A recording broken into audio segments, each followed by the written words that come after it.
கருப்பி, கருப்பிமா. என் பேர் கருப்பி. நான் புதுச்சேரி கொசப்பாளையம் சுப்பிரமணிய வீதியில் தாங்க பிறந்தேன். அங்குள்ள அன்பு உள்ளங்கள் தான் எனக்கு கருப்பின்ற பேர் வச்சாங்க. இப்போது சமீபத்தில் எனக்கு இன்னொரு பேரும் இருக்குது. நீங்களாம் கூட செய்தித்தாளில் படிச்சிருப்பீங்களே, பல பேரை கடித்து குதறிய வெறிநாய். நகராட்சியிலேருந்து ஆட்கள் வந்தாங்க. எல்லா மக்களும் ஒன்று சேர்ந்து ஏதோ ஒரு கொடிய மிருகத்தை வேட்டையாடுற மாதிரி என்னை கொல்ல முயற்சித்தாங்க. இந்த நேரத்தில் தாங்க வாய்ஸ் ஃபார் வாய்ஸ்லெஸ் வந்து நான் கடிக்கிறதுக்கான காரணத்தை கண்டறிஞ்சாங்க. தாய்மை, அன்பிற்கும் உண்டோ அடைக்கும் தாழ். அன்புக்கு எல்லையே இல்லை தானுங்க. ஒரு மனிதன் தன் பிள்ளைகளை பாதுகாக்கிறதும், ஒரு குருவி தன் குஞ்சுகளை பாதுகாக்கிறதும், நான் என் குட்டிகளை பாதுகாக்கிறது எல்லாம் ஒன்று தானங்க.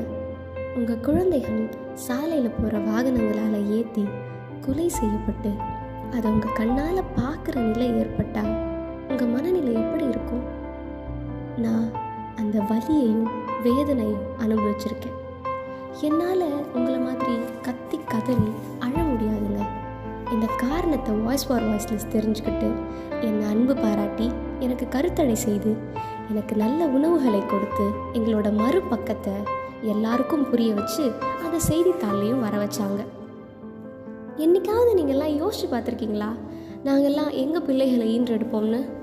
வாய்க்கால்கள்லேயும் மகிழுந்துகளுக்கு கீழேயும் புதர்கள்லேயும் தாங்க எங்கள் குட்டிகளை நாங்கள் ஈன்றெடுப்போம். நாங்கள் ஒன்றும் விருப்பப்பட்டு பிறக்கலைங்க, இயற்கையால் தான் பிறக்கிறோம்.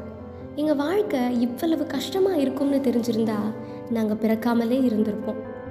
இன்றைக்கி எல்லாரும் பேசக்கூடிய ஒரு செய்தி நாய்கள் தொல்லை. ஆனால் மனிதர்களால் நாய்களுக்கு ஏற்படுற தொல்லையை பற்றி ஏன் யாருமே பேச மாட்டேங்கிறோம்?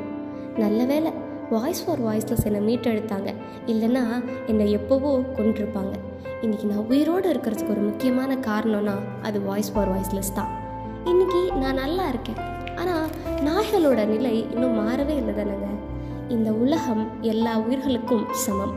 ஆனால் மனிதன் தனக்கு மட்டும் எல்லான்னு ஏன் நினைக்கிறான்? என்னடா 5 அறிவு படைச்ச நாய் நமக்கு அறிவுரை சொல்லுதுன்னு கோவப்படாதீங்க.